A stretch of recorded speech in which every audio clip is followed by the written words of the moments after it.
άρχισε το μεγαλύτερο πείραμα στην ιστορία της ανθρωπότητας.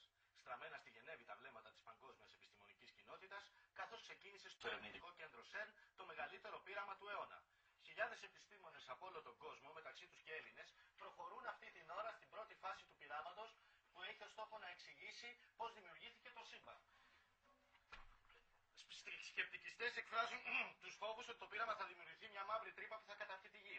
Ασφαλές χαρακτηρίζει το πείραμα ο Στίβεν Χόκινγκ, εκφράζει ωστόσο αμφιβολίες για τα συμπεράσματα που θα προκύψουν. Συνεχίζεται στη Βουλή η συζήτηση του φορολογικού νομοσχεδίου μετά από μια επεισοδιακή συνεδρίαση χθες βράδυ με κατέρωθεν πειρά και εντάσεις.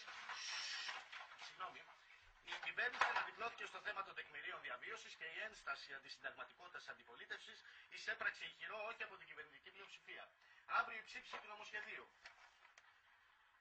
Βήμα πρόκληση στα προκριματικά του Μουντιάλ, η απόψη έρχεται στην εθνική ομάδα ποδοσφαίρου που αντίπαλη στην εταιρεία Συρίδα.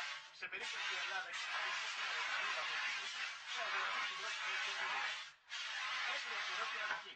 Άνεμη βόρειο-βορειοανατολική έως 5 και στα ανατολικά έως 6 μποφόρ. Η θερμοκρασία θα κοιμαθεί από 23 έως 33 βαθμούς Κελσίου. Τα επόμενα νέα από το ΣΥΠ 99,5 σε μία ώρα.